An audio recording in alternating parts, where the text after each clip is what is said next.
Here. And Commissioner Taylor. Present. Turn the microphone on so we can hear it. Okay. There we go. Thank you, Commissioner Gordon Here. and Commissioner Ross. Here. Okay. We are called to order for our meeting tonight. Any requests for changes to the agenda? No? Okay. I was actually going to request that, since we have staff here from the Junior Museum and Zoo, John Aiken, who's the director of the JMZ here, if we could perhaps do his presentation first, so we can cut him loose. Perfect. Come join me, please. Come and fancy. And then we'll go on to minutes and comments while I get this done. All right. The floor is yours. Oh, wait, we were going to do We're going to do the minutes and... approval of minutes and Oh, then we did staff that first. I thought you comments. did that after. Okay. All right. So has everyone had a chance to kind of quickly glance over the minutes from last time? Do we have a motion to approve? I move that we approve the minutes from our October meeting. Okay. I second. All in favor? Aye. Aye. Abstain. Abstain. Okay. Abstain. Okay, so it doesn't have enough Yeah. to pass, so it'll get kicked to the next month. Okay. But they can always vote on the next month, even though they're not meeting. That's right. All right, so then we Okay, have where staff is this comments. one? So for staff comments, thank you to all of you who came out to work on the Patrick Dougherty. There are still a few hours left when you can work on it. Tomorrow is the last day. For any volunteers who worked on the piece, you are invited to come have a photograph with Patrick and trying to gather as many people who worked on it as possible together with the final artwork. And you have a chance to sign his gloves. He does keep a pair of gloves for each of his installations. The piece does now have a title called Whiplash. Yes, so we're very excited about the piece, and now that the fence has come down, you can really get a better sense of the form. He did do a talk last night, which was very well attended.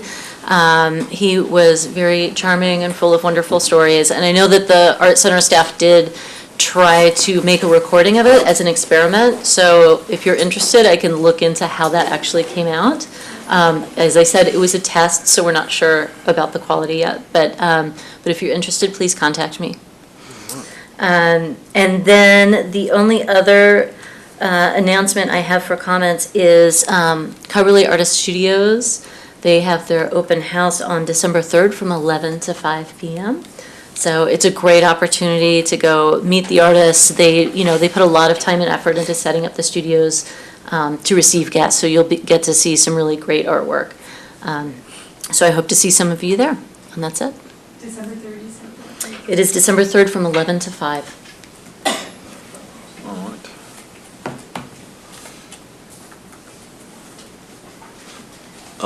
right. This one, Yep. and then I'll give it to you. Okay. Send the microphone. Whenever you're ready. You can drive it. Okay. So we're really excited to bring you the Junior Museum and Zoo project, and this is an overview of the project. John Aiken, who's the director of the JMZ, is with us this evening. We're sorry that there are not representatives from the Friends of the JMZ or the architect here. They wish they could attend. We had some back and forth, which is mostly my fault, on whether or not the item was coming this evening. Thank you, John, again for coming this evening. But we felt like it was really important to bring the overall project to the commission before we launch the Percent for Art call, which will be going out soon. So with that, I turn it over to you, John. Great. You don't have to get super close to it. Oh, good. Yeah. Thank you. I'm delighted to be here. I am sorry that the architects couldn't join us. In fact, I got some of these drawings just 2 days ago, so we're very early in this process because of a number of redesigns. But let me first of all give you a little bit of background about the Junior Museum and Zoo. We focus on kids 0 to 9 years of age, and right now we have approximately 150,000 visits. We don't take admission, and so there's no way of actually knowing exactly how many people we have. However, we are in a statistically relevant process to estimate the number of attendees that will finish in March. And my guess, we're all taking bets on it, and mine is more like 170,000 visits. It's actually higher than we thought.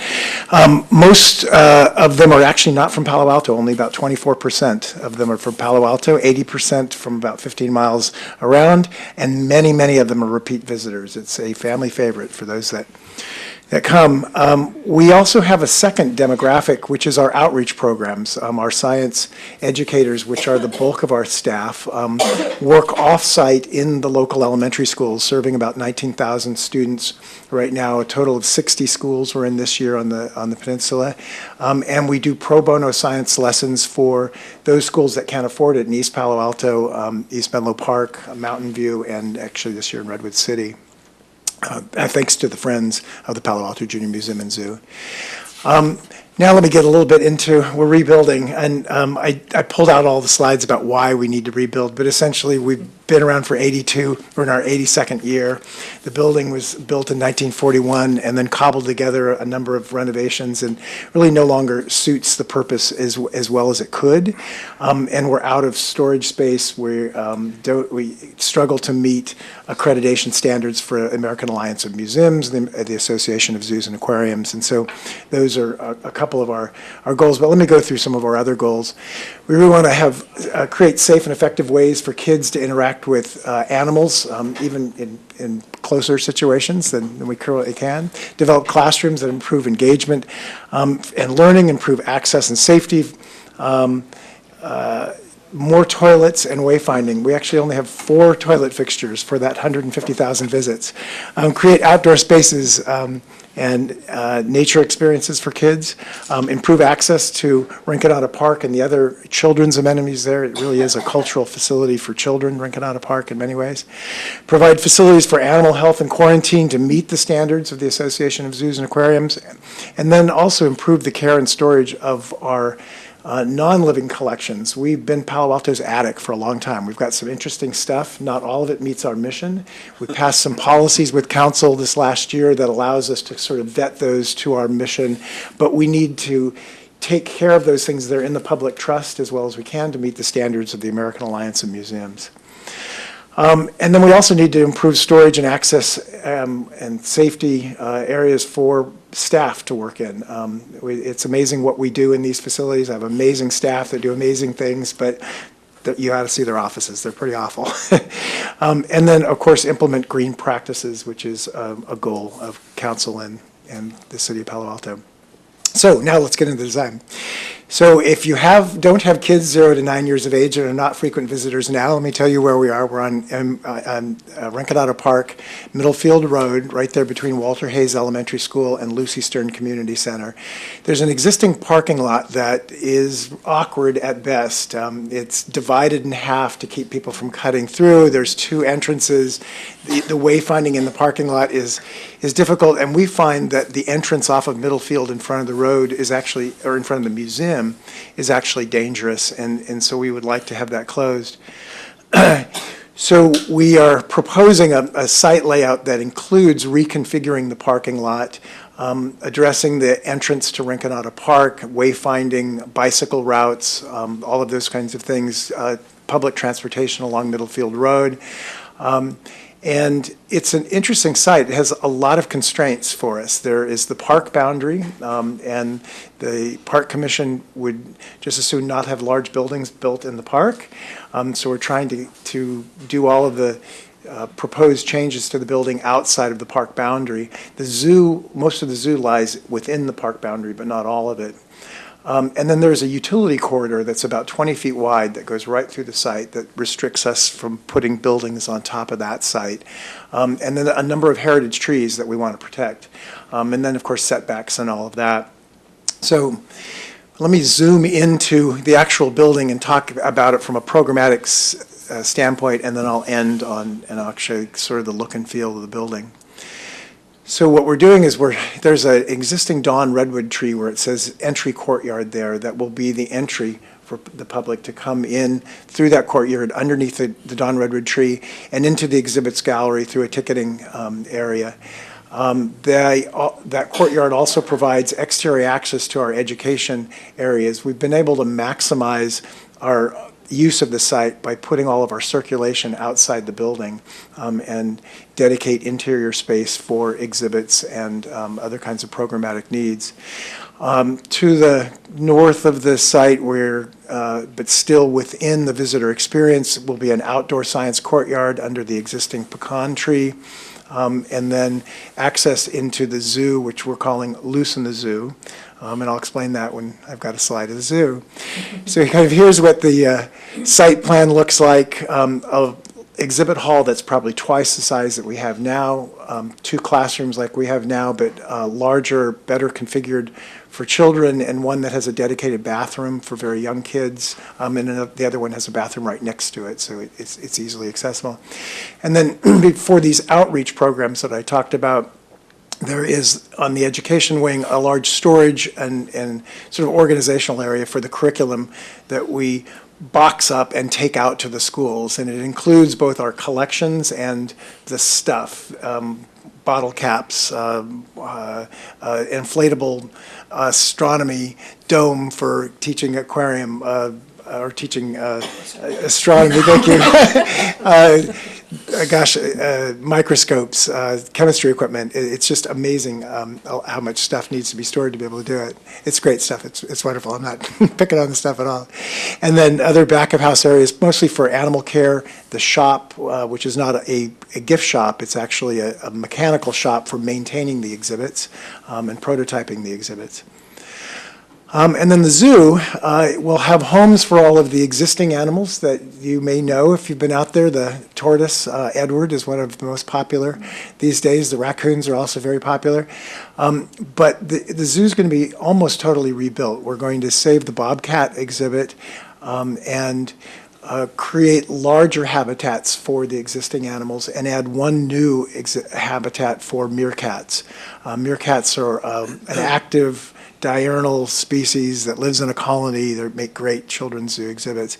And then there's a really important interaction zone that you'll see kind of in the center lower part of the screen. And that's because we're going to be netting over the entire zoo, and all of the birds will be loose. And this is where the concept that loose in the zoo comes from. There'll also be a couple little antelope running around. Very tiny antelope.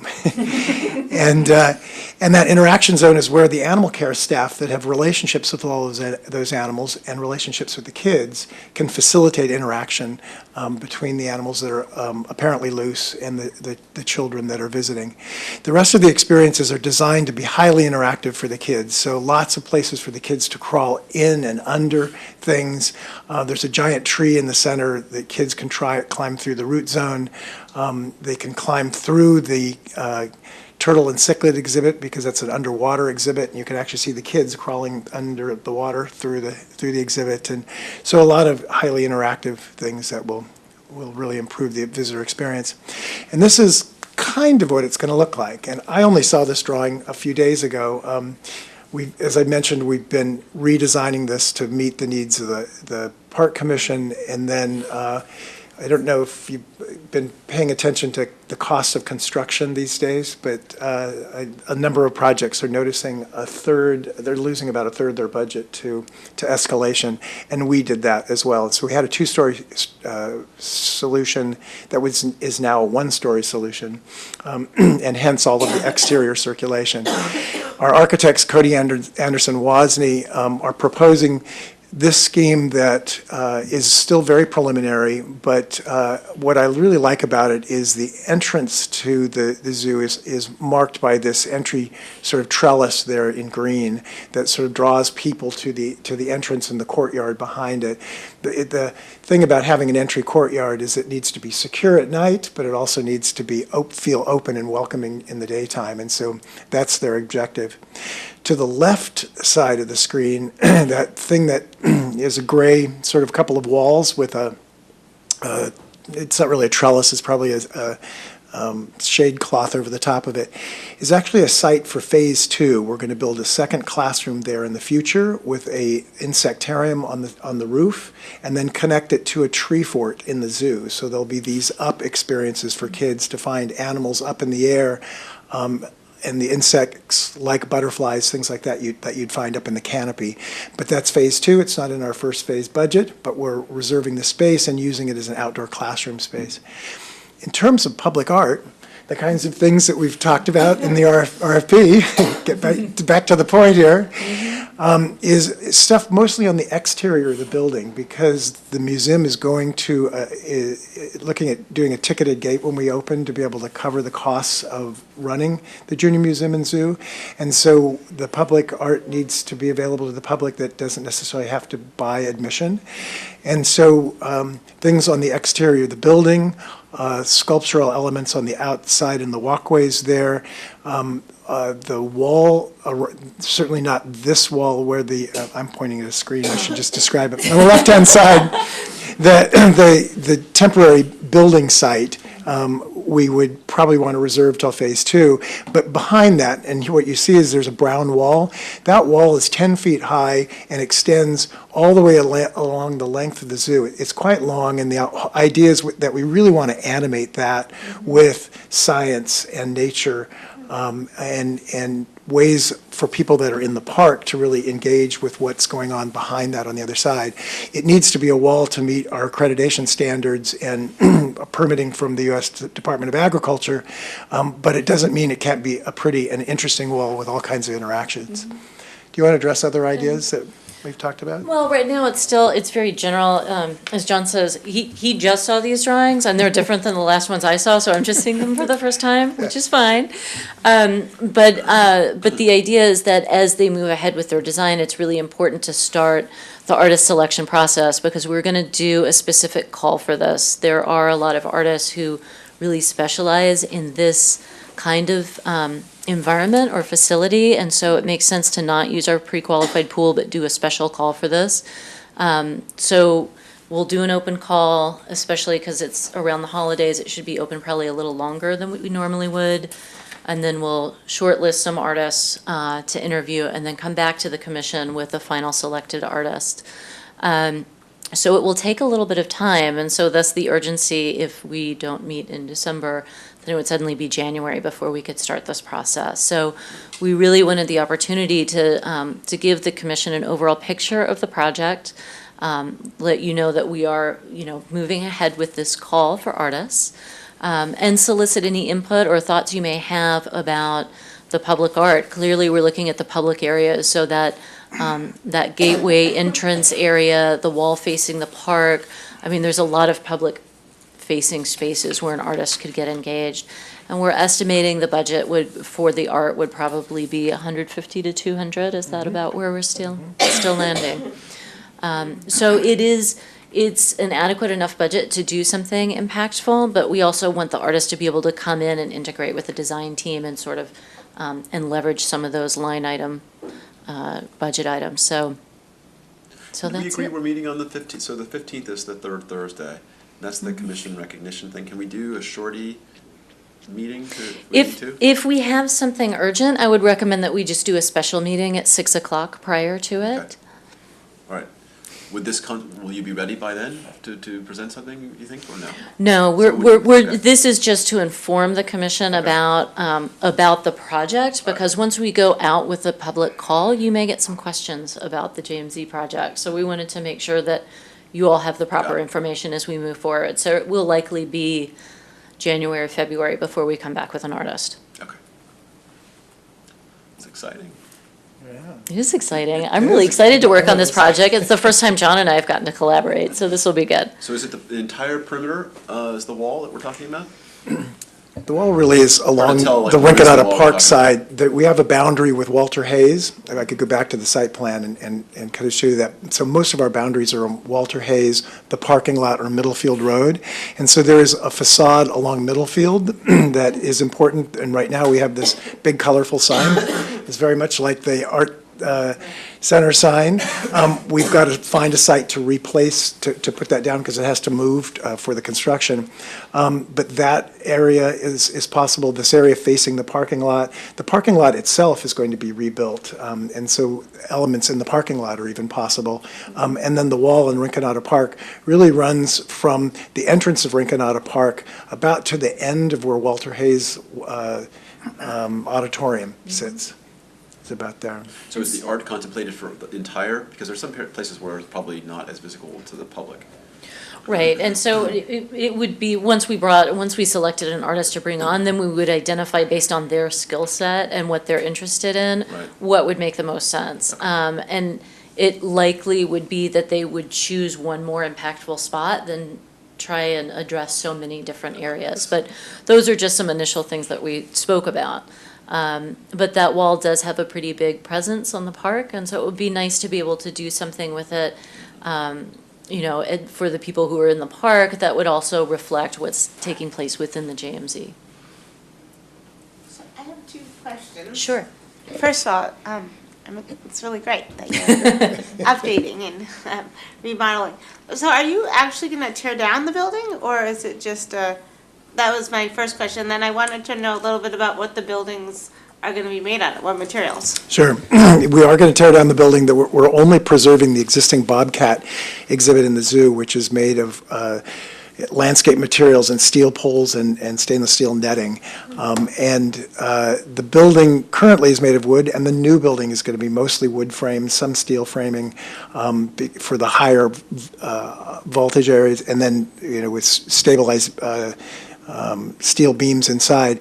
The exterior skin is just being designed now, and so I hesitate to guess, but my sense is some of it's going to be stucco, some of it's going to be wood, and some of it may be other kinds of materials. But the budget challenges that we've had have been pretty severe, but the architect also wants to not only respect the residential neighborhood quality, but also the historic nature of the Lucy Stern Center across the parking lot and the Girl Scout house to one side. Now, the Girl Scout house and the Lucy Stern Center are completely different, and this could be completely different too, but it needs to be respectful, and so I know that they're looking at all of those elements. Any other questions? So I have a 5.5-year-old son who was just there today, and we're there quite a bit. I would just say this is so fantastic and really exciting, and I hope it's finished before he's 9 so that he can go visit. But I completely agree that the wall is perfectly suited towards something impactful and large and creative. But I would say that one of our favorite things when we go to the Junior Museum and Zoo is those short tree stumps out front. And it's almost like an additional attraction to the museum. So I would encourage that just expanding thinking in terms of potential artists to possibly create some type of three-dimensional, climbable, touchable, teachable, educational art in addition to the plans to go forward on the wall. It won't be affordable to do both, I'm sure, but that's a really, I have tons of pictures of my kids on those stumps, and they just really love it. So it lengthens the experience right now. I'm glad you mentioned that. We've been trying to find a place, we call it the Stump Garden or the Stump Labyrinth. And you can see that the distance between the parking lot and the building is actually pretty narrow. And we want to make sure that we've got adequate circulation space for bicycles and things like that. But there's an area clustered kind of where the point right in front of the building, it comes to a point and there's a little square with a tree planted there. In that area, we've been talking about doing a stump labyrinth there, but it's a relatively small site. And so that's an interesting concept to think of it actually being over along the park and an area. Parents love it because it's a bridge to get kids outside. Let's go play on the stump labyrinth, and then off you go. I guess maybe picking up on that theme, I love the idea of the loose in the zoo. And so maybe that entrance or even the back wall is loose in the world. So as you approach the entrance and you look at the back of the building, whatever artwork we have there evokes the idea that all of us are now in the outside zoo, our own circus. So, yeah, and not maybe to literally take the logs if you can't incorporate them or the artist can't incorporate them, but that whatever does happen there is along the same lines, in the same spirit of it. Yes. Great, thank you very much. Great, well, thank you. What is the timing? And so we're in a race to try and move the designs forward because we would like to not lose any more construction value due to escalation. And so we're trying to actually start our move out to Coverly, where we'll move for 2 years this fall. And then there's a 2-year construction period that we're holding, and then we'd come back and open at the end of 2019. And the animals? So most of I the. want the hedgehog. Most of we have about 200 animals, 50 species. Most of them actually live indoors now or live in big colonies, so fish in aquariums and things like that. But the ones that you're probably thinking of is how are you going to take care of Edward and the bobcats and the raccoons? And many of those animals, there aren't other zoos where they can go and things like that. So at Coverly, we're planning an animal compound next to the auditorium where we can take care of them. But it will not be a public zoo. They won't be on view.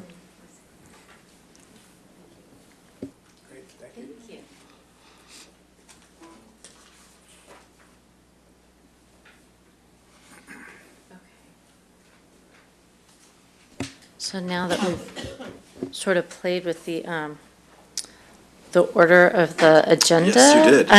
I apologize. I may ask to monkey with it again if it's all right. We'll take it under advisement. Well, you take it under advisement, but we do have a guest here who's for action item number 2, for the staff update on the high priority objects in the university, or the California Avenue Tunnel. So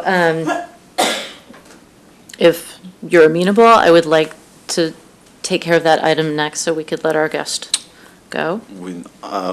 We are amenable as a. Okay. Okay, so. Yes, Morgan, you can come up and join me, and I just want to start out by speaking a little bit about, let's see, that we don't need to look at yet. Okay. I wanted to give you a little bit of an update since the retreat, and the commissioners really wanted to move forward with addressing the artworks that were listed as high priority in the overall assessment that was done by the conservators. So one of the outcomes of that retreat was the commission had requested that we move forward with completing those policies for deaccession so that we can move forward with determining whether some of those pieces need to be deaccessioned or we were going to move ahead with conservation. So we've had a couple of meetings with the city attorney. We are still trying to get these completed by the end of the year. We're working on it. It's not done yet. One of those projects that we ended up having a pretty in-depth conversation about at the retreat, as you recall, is the California Avenue Tunnel. As you all know, having been there a lot, we've received some feedback and some letters that really have encouraged us to want to do something to refresh that tunnel, because right now both of the ramps leading into the tunnel are extremely sun-faded, so they're very, very pale. There's not much of the seascape left. You can see where there's been quite a bit of painting over graffiti.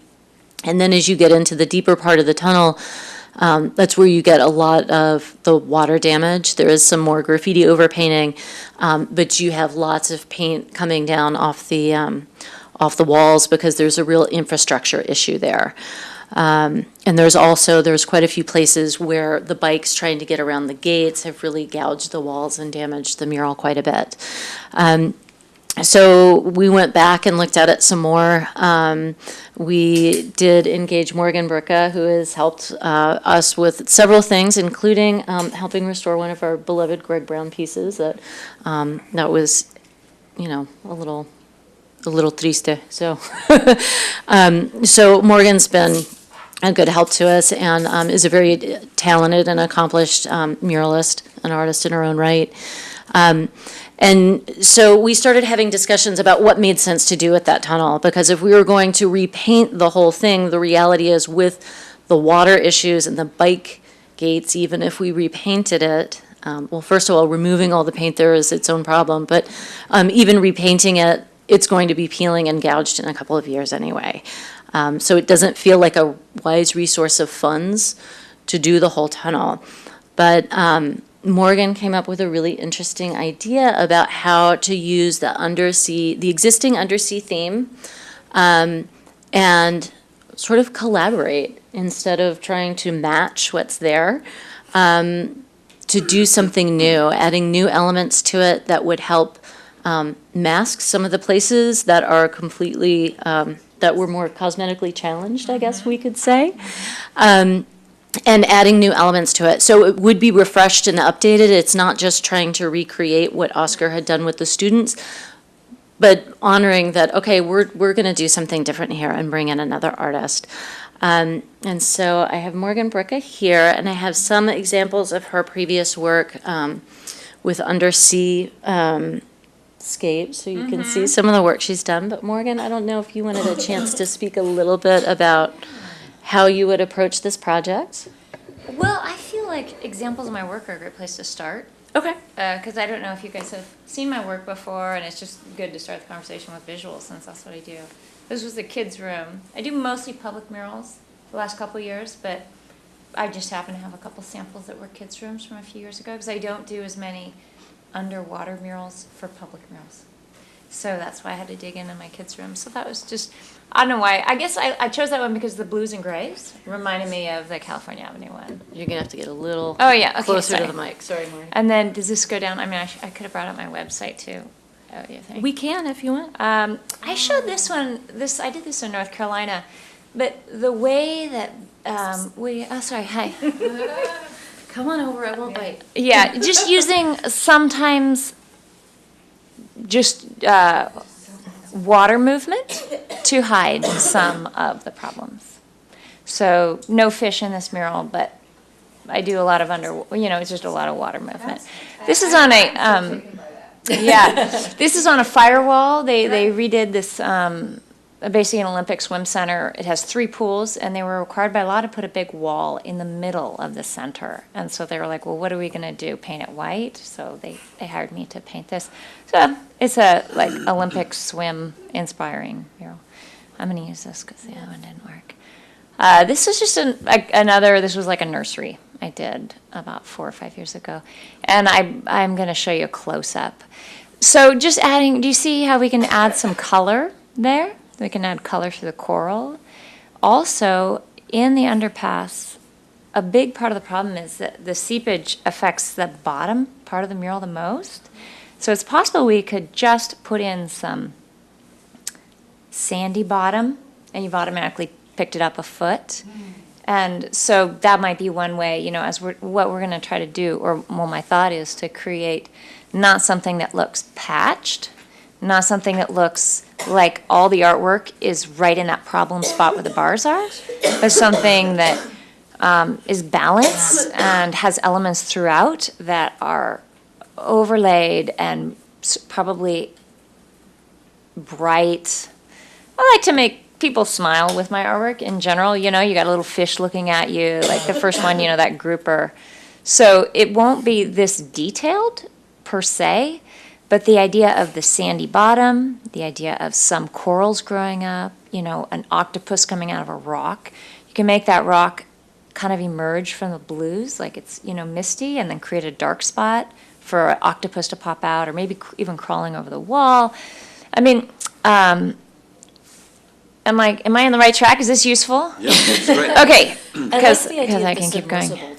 Yeah, so I've done submersibles before. I mean, so basically I've been doing this for 15 years. I've done 400 murals. So the first 10 years was a lot of kids' rooms. So I've done a lot of, a lot of this stuff is sort of fun. And now that I do more adult art, more commercial art, I kind of bring both of that to the table, I guess I would say. Oh, yeah, sure. Then you can see a little bit more of what Morgan's done, and you've probably seen her murals Yeah, that's in Napa. That's a 50-foot wall celebrating the Native American population there. So, Just one quick question. So how, with your pieces, I mean, one of the things we've been discussing a lot is just the timeframe of murals. And we know that murals are not everlasting. So Yeah. with your touch-ups, I mean, how long would that?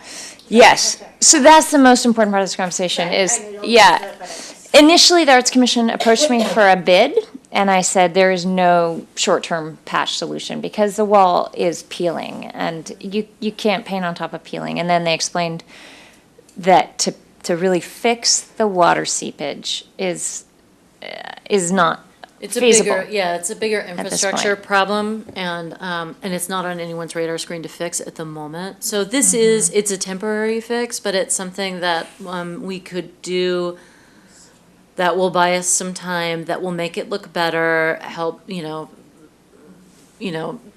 it a good refresh and give it something that'll, I think, make people pretty happy, and address some of the worst of that tunnel. And the good, Morgan can work, I think you were talking about having one assistant on site over the course of a few days with some pretty quick drying paints. And so we had some initial thoughts about how we could get it done pretty quickly and easily. And Morgan's had some great ideas about, well, here I could see doing some coral and then, and then that white, doesn't seem so, just like a bleach spot. And, so I think as it evolves, we've identified the places that need the most help and where she can really make it look a lot better for a reasonable price point. Yes, Mila? I don't know if I totally understand. So we're not repainting the mural, and we're not repainting the wall, but you're going to repaint portions of the wall that are repaired? So there's some areas that are exceptionally bad. That bottom section where the crossbar goes. And then like some areas you just have like stuff hanging off the ceiling that you don't know what it is and just gives you the creeps. So what we're doing is we are just, I'm working alongside someone who I say, this is a really bad spot. I want you to scrape this right here, and we create a whole scene right there. Maybe it's extending out. So the areas we're actually painting are going to be scraped, primed, and painted with 2 coats of paint. It's not covering every inch of that wall. It's covering the worst parts, and we're doing it in a way that will look, not that it's like all water the same color, but it'll work with the environment. So, if there's like gross stuff on the ceiling, we're going to clean that. It's sort of like a refresh. And this is a really unusual, So you're like collaging in over the worst. collaboration. Yes. Okay. Yeah. So she said it's a 10-year horizon to when you can actually get it fixed. I think this will last probably about that. Most of my murals are, I'm using great paints and I give a 20-year estimate if it's in full sun and, beating down. Sometimes they'll get 30 years. The paints are guaranteed against blistering and peeling, like a lifetime guarantee, but the surface has to be prepared properly, and the surface Is we less know than has perfect. issues. So the original mural, when I first contacted Oscar, he said that was an issue back when he first painted the mural. And so the base layer of paint is actually swimming pool paint. And so that sort of helped alleviate the water coming through, but now clearly all of that is failing. So, so Morgan can come in and do sections and then add new lively pieces that aren't necessarily matching Oscar's work, but a collaboration. So something new and something different. So it will definitely be noticed, and I think really brighten it up and give it a refresh. And I can match where I need to. Like, I want this to blend, but I just think it'd be more interesting to add some depth and color. It's very gray. It's kind of weird gray, why is everything this Right, faded? whether it was sun fading or Yeah. over painting from So I don't want to graffiti, match we that. I had wanna trouble create figuring it out. Something bright. But And, this is the way I've set up the bid as a day fee, which is, like, I've never done that, and usually it's by the square foot, and, I approach a project in a certain way, so this is unusual, but I think, I see that it's in the city's interest to do something as opposed to nothing, and I see that it's just a tough it's tough to create a framework and bid that way. So I just did the day fee. It's super fair, because I also think once I do that, you guys are gonna think, wow, oh my gosh, we did that in 7 days. We are, like we do the whole city and we're good, like I think that it will bring a great response, and I think you'll enjoy the response, and you'll look at the investment and you'll say, that was a good fit. Like, I know I can make that happen, and that's the goal. So even though that's a framework that I set up. So what we're requesting today is an allocation of funds not to exceed $15,000. And so that gives us, several days' worth of work and, a little bit of lead time. Like, if you get within a little, you get close to that budget amount, we can say, okay, if we've got 1 day left, let's do this. And so that's the request today from staff. With the idea that Elise would come out after 3 days and 5 days and sort of say, Yeah. stop, this is enough. That's what Or the whatever up to, needs that's what to the happen. up to clause is for. Yeah. Yes, Commissioner Zelka. And just because I'm a worrywart, and so you spoke with Oscar, and we have it in writing that it's cool to. We will before Morgan Okay, starts. okay, But yes, okay. I've spoken with Oscar. He's a very nice guy. It sounds, yeah. it He sounds was like- shocked that the piece actually still existed. Yeah. And he's moved to Florida and is no longer doing artwork. He just, he loved the piece. But yes, we'll make sure we have that in writing before Cool. Morgan starts working on it. That's a good question. Yep. I was just curious, I live close to the tunnel, my children bike it every day, so I'm just kind of wondering logistically how you foresee the work taking place time-wise, timing-wise, and closure-wise? Yeah, I think we don't want to block off that tunnel, so it will be open the whole time. Okay, wow. And so typically, I need about 2 feet to be away from the wall, and I can work along it with a pretty small little cart I pull along. And my thought is when I get to the bars that are the most impacted, to do that when there's the fewest people coming along. I mean, I work regular hours. It'll probably be about 9 to 3 that I'm there. And I assume that there's a big rush in the morning, maybe when the kids come back, maybe Yep. a little peak at lunch. So if I'm there 10:30 to 12 in the bars area, I mean, I'll just sort of see how things are going. And, usually I'm like, step out of the way if it seems like there's enough space. It's, right in the bars, it will be tight. But we did start to discuss some of those logistics and working around school hours and things like that. So. I had a couple quick questions. So do you tend to work with the concept in situ, like, hey, I'm here and this is what I feel makes sense for this place? Yes, I And do. the second question about lighting, like, is there enough, can you paint there? Are you going to bring Yes. lighting, a rig to light the places you're painting? Headlamp. No, I mean, Headlamp? I know, it's like caving. So there isn't a ton of light in there, but you want to paint it so that it pops off the wall from within. With the light that's there. With the light that's there. Yeah.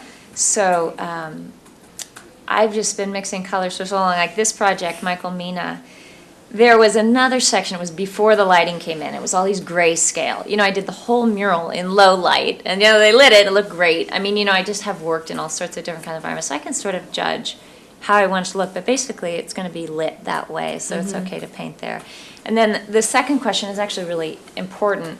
That I do like to work on a little bit of a fluid concept, like right there, I can really see this, orange squid coming down the wall. But sometimes I don't want to plan everything out in advance because I don't know where the trouble spots. It's going to be a very dynamic, fluid thing about this needs something right here. We've got something heavy over there.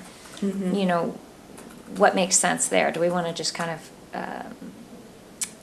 create a blue wash that'll kind of bridge these two, or do we want to create something? So for me, I think using the examples of my work is going to be actually really important for this to establish a certain style, and then rather than a complete map of what the artwork will look like. Yeah. I mean, I would just say, I would just encourage that that I like the concept of it being a dialogue, and it's not like, oh, there's blue and gray here, and we have to match. Exactly, I think sort of take a broader lens onto the way you want to do it. I mean, I think people have kind of expressed the idea of whimsical things being interesting, and so to the extent that you introduced elements that someone would look at it and say, oh, I wouldn't expect Yeah. to see I this. love to that. delight people. Yeah. It's definitely part of my work, and like this was for school, so yeah.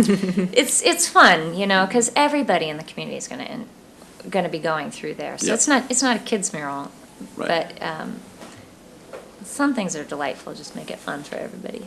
Yeah. Okay. I just wanted to comment and say, thank you for being able to work with something that's already there and has been created by another artist. I know that can be difficult.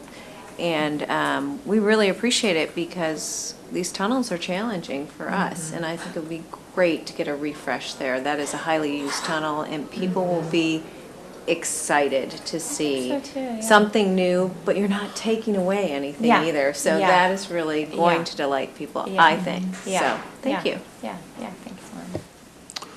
Any other comments or questions? All right, do we have a motion to approve? So moved. Okay, a second? All in favor? Aye. Aye. Aye. So we're approved. Thank you very much. Thanks, you guys. Thanks for your time tonight. Thank you. Nice to meet you. Thank you. Good to see you. It's great that you're flexible to do on a day basis. That's great. Super. Thank you. Okay, guys. Bye. About University Avenue. So That's a I'm going whole to other recuse myself from I just walked through that tonight. conversation. Okay. Just like I was going to last time. All right. Thanks, just, I'll wait right out there.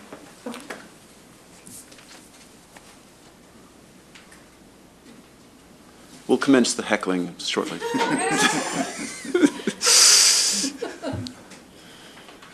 Okay, great, thank you. So now, to clarify, we're going back to action item Yes, one, to action item code one. art. I apologize for wrangling with the agenda so much, but I was trying to be sensitive to our guests, so thank you for accommodating. So I'm excited to be here this evening to talk about code art. For those of you who may need a refresher, I'll walk through a little bit more background on it. Code art was a proposal that we put in 2015 to the NEA Artworks for a grant to support activating the alleyways in downtown Palo Alto. As you know, we had started doing some of the outreach, and in discussions with downtown, we heard a lot about these alleyways. Hey, we always walk through them, can't we do something more interesting? So we put in this grant, and with the NEA, it takes quite a long time before you hear whether or not you were successful in being recommended for that grant. So by the time we were notified we were recommended for the grant, we had to go back, and Nadia and I were like, what did we say we were going to do? So, but in the meantime, the Zero Waste here in Palo Alto had engaged a group from San Jose State to do a study of the alleyways in looking at how, with the dumpsters in those alleys, how they could perhaps be consolidated or better located or utilized so that those alleys could be cleaned up. So these things were both happening in parallel.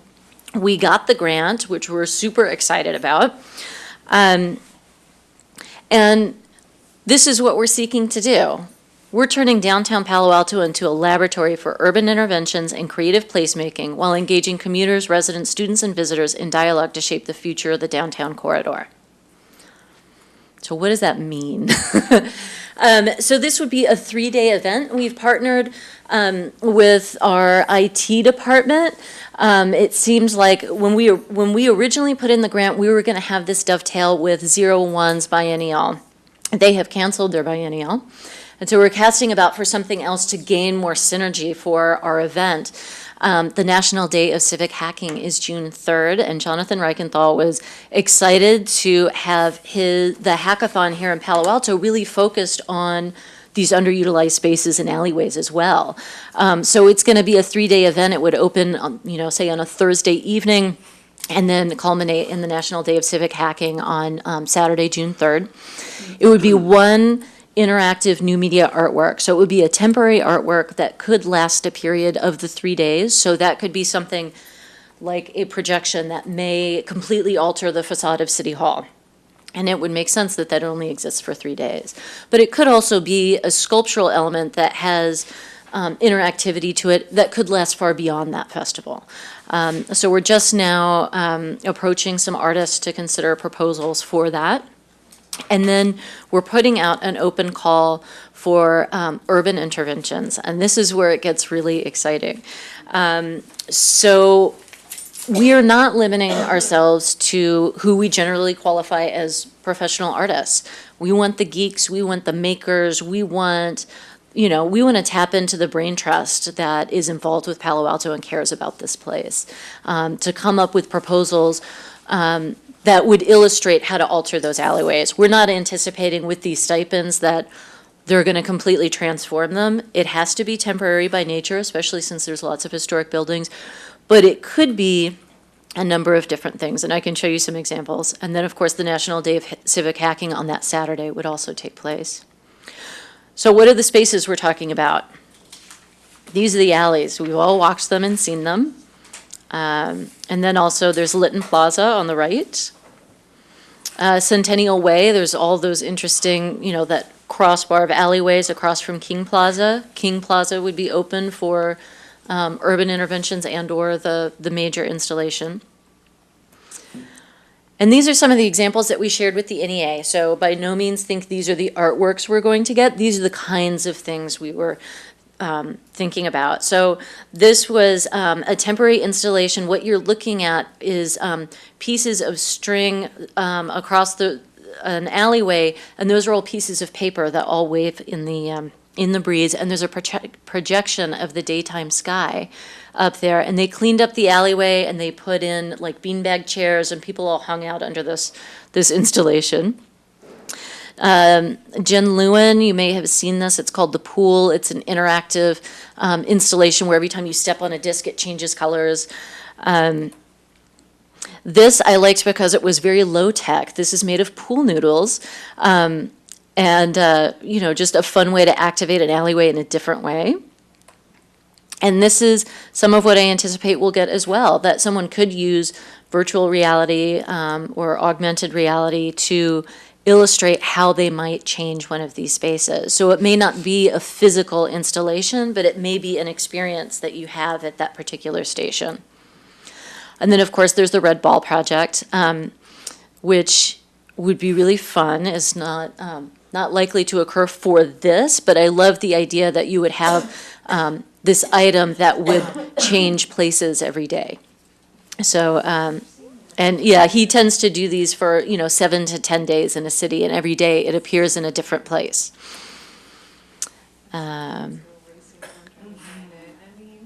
So what's next? So we're starting to approach artists and putting together the selection panel for the anchor artwork as well as for the urban interventions. So any commissioners who are interested in participating in either of those panels, we would like to have a commissioner on each of them. So please contact me and let me know.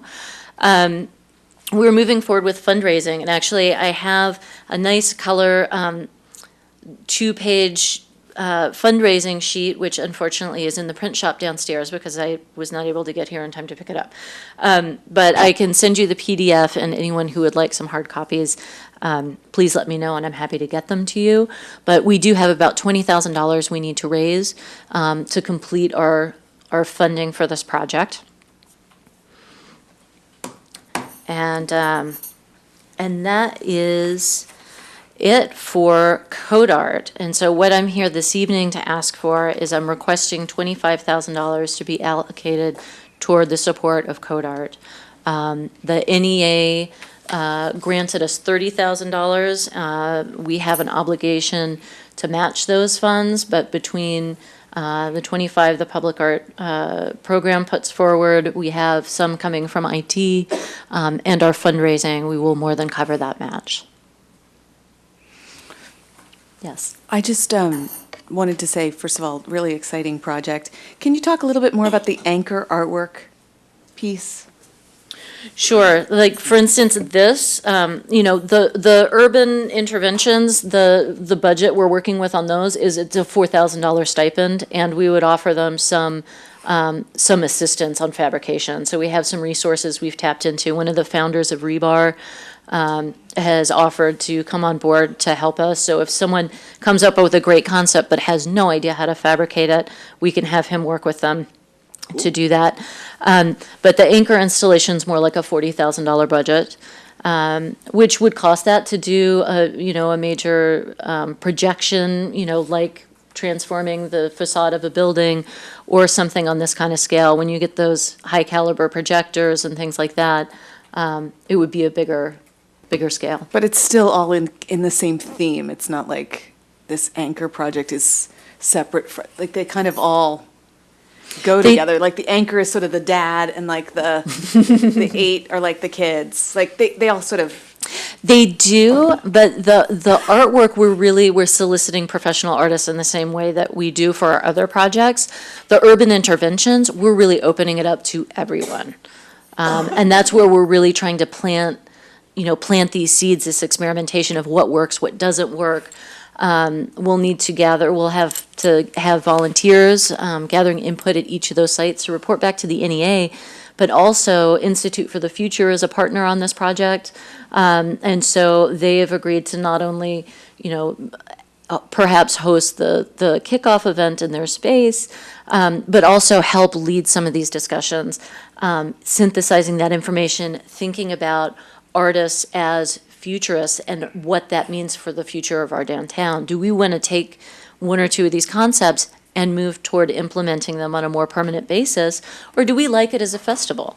Or, but that we need to be really open that this is an experiment, and not all of it, may be great, but let's try it, and let's start working on what the future of downtown looks like. I have one more comment. I'm sorry, Jim, go ahead. No, go ahead. Sorry. I guess the only other thing was, I'm just thinking how successfully the project that we did as part of the master plan, like gathering the information with the artists. Mobile from arts platform. CCA. Yeah, and so if there's any way, they know the city, and I felt like the community was so receptive to them.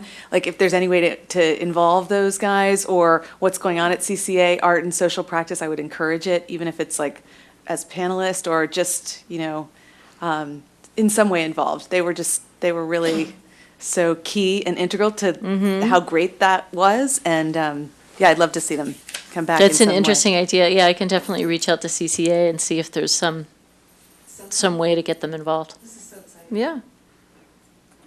What's the total budget? So if it's 30 from the NEA, 25 that we'd be allocating, 20 from fundraising, what's the total sum of money that's going to be available? It sounds like there's going to be some in-kind stuff from the Rebar guys. Can you kind of lay out what's the total? It comes out to just over $100,000. Okay. But we do get to put some of for instance, our staff time toward our in-kind, and volunteer hours all count. So all of that counts for the NEA. Okay. And the actual cash is 85, or it's more than the other, and getting to 100 is the in-kind? Or is 100 cash? Yeah, with the in-kind, I think in cash, we're talking about, I'm trying to think, the last time I looked at it, 95, something, 93. And 40 would be towards an anchor piece. Yes. And then the balance would be 8 times 32,000 is kind of for the urban interventions, and then other stuff. And then having Rebar on board, there are going to be expenses associated with the event. Right, okay. It'll creep up pretty quickly. Yep.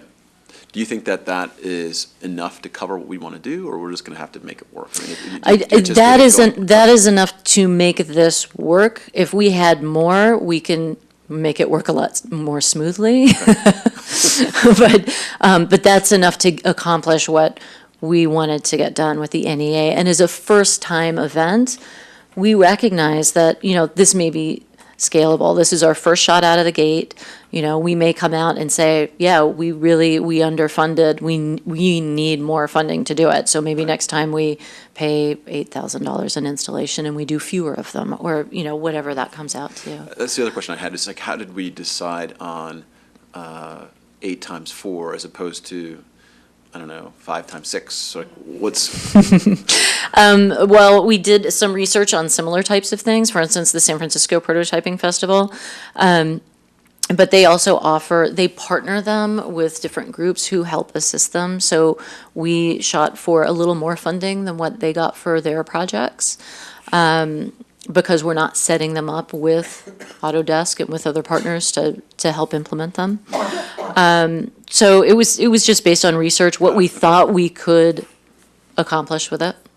Would you want to do something where you'd consider pairing some of the interventions with the fundraising? So if, for example, say, hey, we're going to fund these things, this could be, I mean, I don't know if that's something that, you know, the artists would want or the people creating the exhibits would want, but in some ways it could be like, hey, you're funding one of these projects, and depending on when we surf, I mean, it just, I don't know, have you thought about the strategy for the fundraising? We've tried to think about that. It's difficult because we don't know what the proposals are yet. And we have to raise the money before we get the proposals. And, well, to get these people under contract, we're going to need to have the money on hand.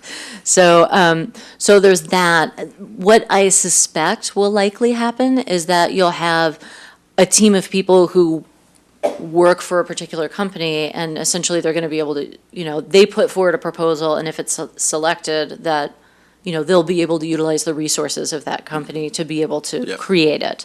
And so the way we've structured it in the call is when they put in sort of a rough budget for their proposal, if that ends up being more expensive, to explain if they're, you know, if they're a team from X company and they're going to get all the equipment from that company, then it makes sense to us. Got it. And of course, then they would be credited at that particular Sure. installation for having contributed to it. Great. But I can send the funding sheet too, because then it also might become a little clearer how we've laid it out. But Yep. it is new, and it's gonna be an interesting thing to navigate, because it's a fine line between wanting to foster local creativity and whatnot, and not have it come off feeling like a trade show. You know, we don't want it just to be about like, oh, and this is our technology, check it out. We really want the intent to be about, you know, discussions around the future of these spaces. And so we'll see how it goes. I mean, that's part of the experiment too.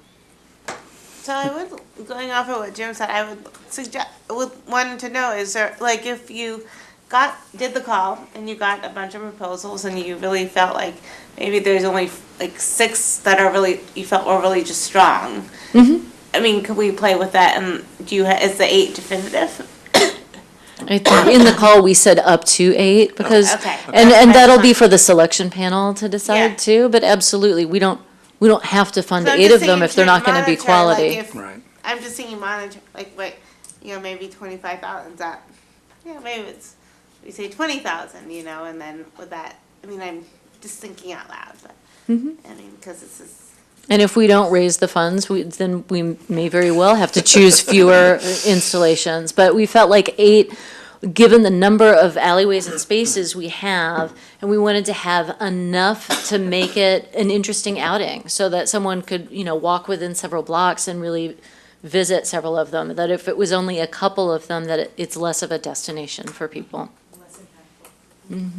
One last question. Sure. Are the locations that we're going to try to animate, are they all in the downtown area? Are there any that are California Avenue or further south? Well, allow me to show you. This is actually, we're just focused on downtown, and the grant was very specific Okay. to downtown. But what is really exciting is that I think, given whatever our experience is here, we could look at doing downtown and CalAb, or having it move every couple years between the two, or let's just see how this goes. But I really like the idea of expanding it. So here, we do have a tour builder site with an introduction about code art, and these are all the various alleys. And then as you click on each site, and that is not loading as quickly as I would like, but as you go to each site, there are multiple images and there's information about each alleyway. So there's the Bell's Book Max Smoke Shop, and then here is Lytton Plaza. I'm not sure why it's being so slow. so Elisa, I have one other, so with the alleyways, say there's a work in that, I mean, are the alleyways set in terms of like, are there alleyways that were not chosen? Because I'm wondering if there are particular art pieces that would fit in a specific, that might be better in another alley, like like if, say there's 8 of them, but like 5 of them might fit in really one alleyway, like, or is it kind of, I mean, is there a There's some process, I guess is my question. Yes, so we've gone through, we looked at San Jose State's evaluation of all the various downtown alleyways. Some of them, quite frankly, have too many dumpsters that require access that, or too ooky, people aren't gonna wanna go down there. And so that cut out quite a few of them.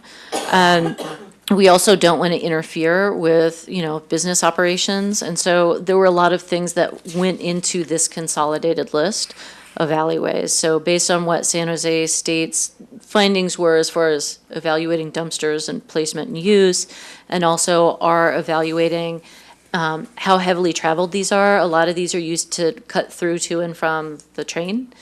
And so these were the best candidates and the most likely to be successful. I have a couple of questions. One, the course. temporary artworks, will they stay longer than June 1st through 3rd? The interventions are only 3 days. Okay. Now, there's going to be one larger piece. Will that stay beyond the, It depends on the nature of it. So, for instance, if it's a large projection over the course of 3 days and the scaffolding and the security and everything required right? with the budget amount, that's likely the life of it. If there's something, that does have more longevity and can be outside for longer, sure, it could remain for up to 6 months potentially. But we just don't know what it is yet. Right, well, that's true, but if it's something that could stay, that's a good way to keep the interest up. Which leads to my next question. Now, you're talking about a festival annually, biennial, or more? Annually could be tough. I think that's true. We we don't know. This could be a one-off. We have to see what the impact is, what people think, and we figure out what's successful, what isn't. It could be that we do this one, and there is one great idea that we decide we want to put all of our time and energy into implementing that, and not want to do this again for a while. We may decide, no, it's fun to do this as a festival, but let's do it every 2 years. Right. So I don't know what the answer to that Okay. is. As, I always have 01 in the back of my mind of how they really went up, but then really came down really fast, so. I'm not You know, making any commitments to yeah. doing this again. Let's just get through Yeah. this one. Because they did 2 and that was it, so. That I hear can you. be a problem. Okay. Do we have a motion to approve? I move to approve. Second? All, Do you want me to say all it? in favor? Aye. Aye. Okay. That was really eloquent of me. Great. It's been a long day. Thank you. I'm really excited about I'm this really program. excited. So I'll send out the link to that, that PDF for the fundraising doc. Great. Put me down for whatever you need. All right. I'm going to hold you to that. We're going to need an army of volunteers. Okay, so we have one other item. We should wave Mila in. Is she out there? Do you see Mila out there? Do you mind waving her back in, letting her know we're finished? Thank you.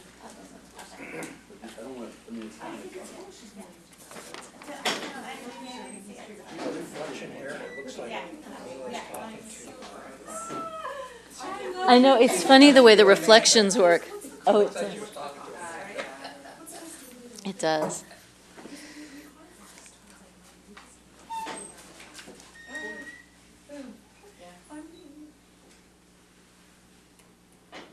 Oh, is she on the phone? I'm excited. I'm good. I'm good. It's just feels like the holidays are heating up, and all of a sudden I'm trying to kick all this stuff out the door. No, logo.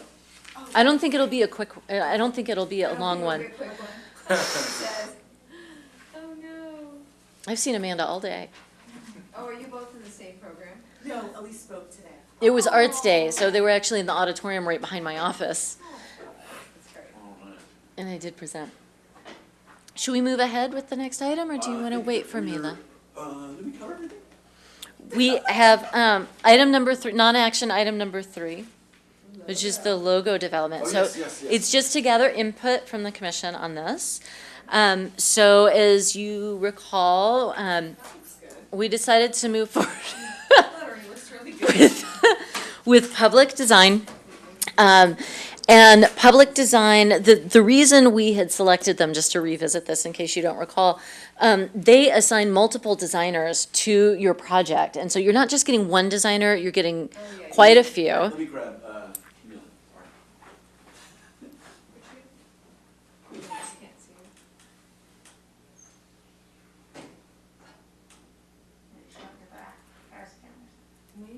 No, I think she got caught up talking to someone. These things happen. You're in public service, you never know. Someone wants to engage you in conversation. What was your talk about today? Yeah, about the public art program and a little bit about the commission, and that we're going to have some openings in the spring, and so trying to put the word out there for anyone who might be interested in serving. But yeah, just an overview of the program and trying to get people pumped up about code art. Yeah. And people have great questions. Well, yeah, that group is probably pretty. Mm-hmm. And it's funny because they'll start out kind of timid, but it's, but it's fine. Even the difficult subjects, like we should be able to talk about that. That's fine. That's bizarre. I don't know where she disappeared. Okay. Can we continue? Yeah, sorry. Okay, so public design, I was just saying, they employ multiple artists to work on your particular project. And the primary document we gave to them was the new public art master plan. So these were some of the phrases that came up the most in the public art master plan that they really used to inform their design. We did give them some parameters around the new logo has to play nicely with the city logo, can't really compete with it. What they sent us was quite a few what we'll call sketches. And what you're seeing this evening are also sketches. So the colors are all in play. The design or the wording, if you like a concept, but have some concepts or some ideas about how it might be tweaked or things you don't like about it, that's the kind of input we want. But I'm going to go through sort of where we are now with these. But keep in mind, colors, little tweaks as far as lettering and placement could all be changed. So I want to get your feedback. So this is the first one. And another thing to keep in mind is that we will have to, occasionally it will be shown in black and white. And so thinking about how that might look in a black and white, it could be done with more grayscale, but I asked them to please show us what it might look like because things get Xeroxed all the time. So there's one. Here's another concept.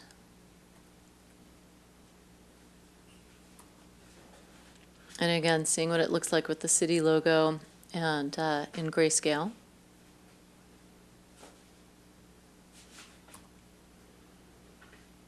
Here's the third one.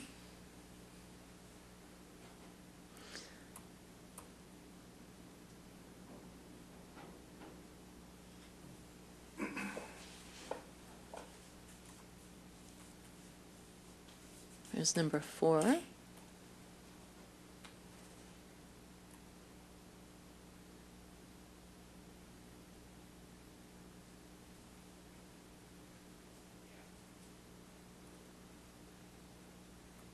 Here's number 5. So I asked them to show one of them with a couple of different color schemes, just so you get a sense of how different it can look with replacing some of the colors.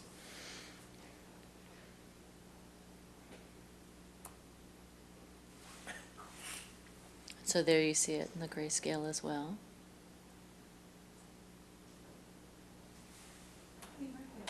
This is the final one.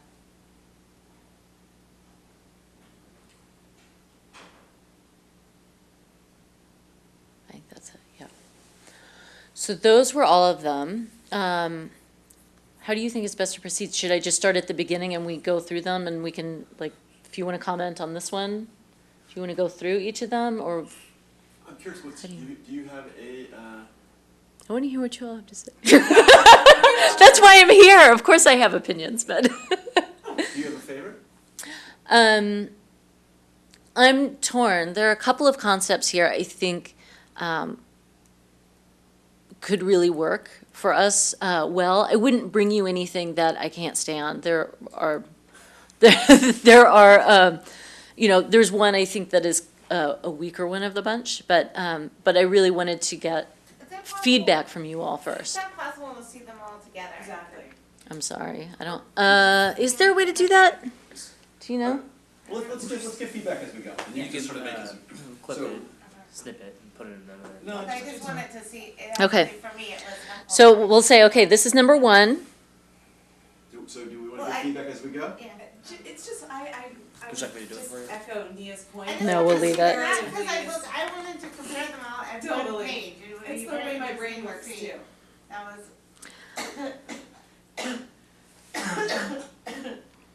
I don't wanna make it too hard, but I think there could be an Let's Is- try to do this.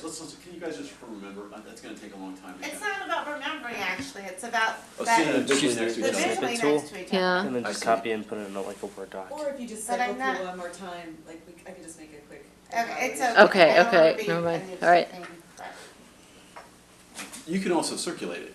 Yeah, can you send it to us? Send them to us? Sure. Okay, so here's number two.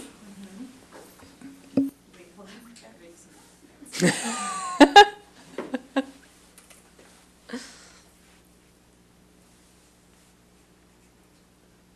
All right, so I'm going to give feedback because no one's saying anything. Yeah. So the first one I think renders really nicely in color because you have the text where Palo Alto and public art ring together. When it's black and white, it looks bizarre because Palo Alto just doesn't work. I think the concept of this works great, but somehow it screws up the wording when you go to monochrome. What do you think if they were able to do it in more grayscale and it wasn't as block? No, because it's the words. I don't like Okay. because the grouping works because they did it with a color in the first, on the one on the left, Uh-huh. and on the right, for me. Grayscale might be possible. like a Oh, I see, Yeah. the grayscale of the text. On the text. Yeah, that would work. It still looks I like like a the blob shape. though in grayscale, it's just, They could also do, they it's could like also a do bunch gray, of Band-Aids. but they could do grayscale Stuck on top. of the geometric shapes also. It's a really nice concept. Concept in full color, and it completely loses its dynamism in black and white. And I think that the type is stronger in all caps, like Palo Alto Public Art, that is on the other logos. Oh, that's good feedback. I love the colors. Totally works in colors. And when it gets copier on copier though, it's. Right, no, you're right, it's completely not the same. The geometric too. Okay, great. I like this one a lot. Yeah. I think this one, I think you're right about the font and not having being all caps. It's sort of a minimalist thing that works, I don't know, it's sort of architectural and artistic, and that's a lot of what we do. Yeah. If we, would it be? I just love it. I like the idea, I have to say the green is bothering me a little bit. With the other green. But- With the Palo So my Alto green? question is, it would be interesting maybe if this was one that many of us agreed on, if they could do like 4 different colors. But would that be too much? No, don't know. I agree. I think actually, standing on its own, it's great. When you put it with the city's logo, it's not so great. So Falls maybe. apart. And that like has a purplish gray color, to me at least on the screen, so I don't know if when it gets printed, I know you have to calibrate the printer sometimes, so that could be a problem. So, Elise, I would say that it's nice to provide for you the version in color and the version in black and white so that you can see, because the truth is, you're right. It's important. Yes, that was good. Okay, great. Anything else on number two? Okay. Number three. This is my least favorite. I feel like I need to wear 3D glasses with this one. I said the same thing. Yes, is it 3D? right? Okay, great. And I think there's some sensitivity that PA with the city of Palo Alto, that it's a little too close. Word. Okay, so it's, okay, we'll move on. Wrong. Fine with me. Wait, are we commenting? Was that your comment? Wrong, yeah. Oh, On I the don't mind. previous one. I don't mind. That was the this. comment on that one. Yeah. Did we get to the comments on the next one? No, not yet. Oh, No, sorry. but you can lead. I like this one. What I like about it is it looks, it's a little more sophisticated than I think we are, but I think we're growing into that. It works in both colorways, and I love that you read P and A. My issue with the second one with the circle is it's a little less hard to read the P and the A. This, you really do read the P and the A. Plus, it's like, it's sort of Calder-esque, and it's sort of It artistic. felt sculptural. Sculptural, yeah. And that was one of the comments when we first met talking about the logo and what the commissioners wanted. I think there was a comment about having it look like what it is we do. Okay. Other comments on this one? I actually like the black and white in this one better than the color. So then I'd want to see the color changed a little bit. I agree with Lauren. Okay. Okay. Any thoughts, Ben? Okay.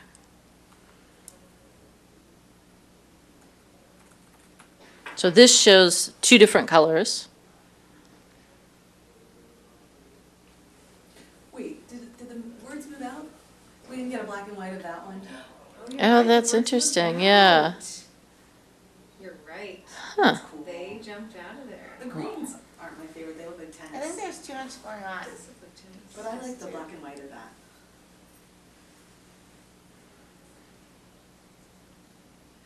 Oh, is that a P and an A again? Mm-hmm. Yeah. Oh, I did not see that. I kind of like program left out. And we've had that discussion that Palo Alto Public Art versus Palo Alto Program. and see here, like, we could simplify that, and we discussed that, so we had them pair out city of and everything, and we did talk about in some of these, we may want to pull out program to make it less wordy. That's way cooler.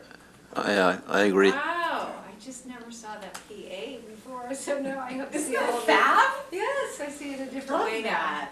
Different, yeah. I think staying away from the green themes, given the city's logo, would be better. Antennas. Antennas. Looks like tennis to me. Okay.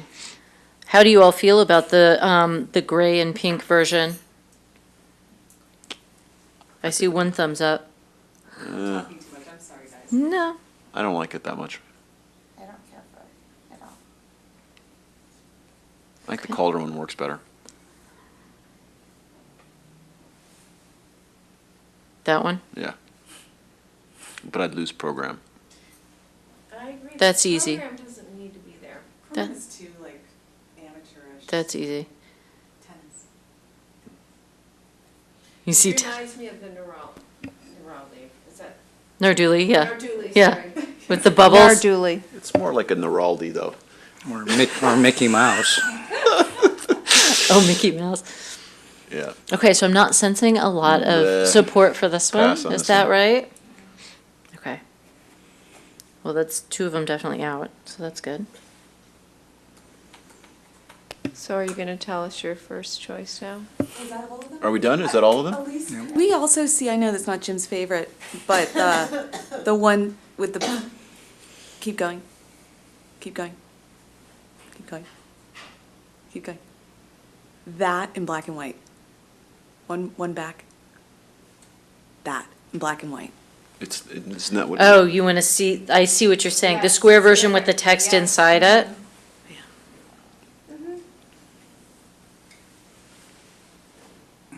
Interesting. Because if inside of the P is gray instead of just white, that could be kind of cool too. It could be cool with black. Text It's hard to see. inside, Nia, you're so quiet. box. She's fine.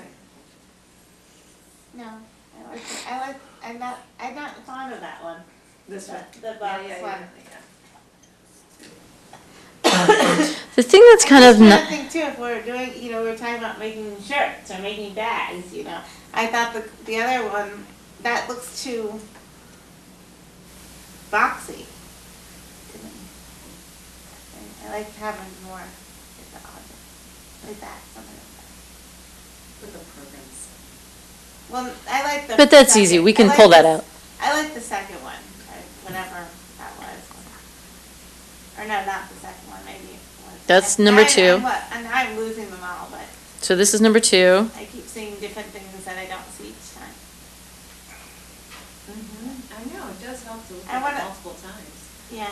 This one, nobody That's why I really responded wanted to. Like this was my favorite. That'd be really cool, this is all. Yeah, you're not crazy about the colors, but you like this one. Yeah, I think there's something fascinating there. Okay. Good. All right. And then the one thing about this, the green, the green is not terrible, but it's just the idea, of, if anything, if they were to do green, should it match the green of the city of Palo Alto, or do we want it different? It doesn't have to match, and I think in some ways, if it matches too closely, it'll kind of disappear into it. And so I think they were trying to play with it, with these pops of color. They did have some versions that had blue and yellow, which make up green, but they looked really sort of aquatic themed in a way. It's kind of funny how when you change the colors, all of a sudden it becomes something completely. I like the pop of color, though. Problem with green, it's such a hard color to print. When you print out the shades of green, and especially that green tea green is really, because I was in an organization that was their color, and it's such a hard color to print It is.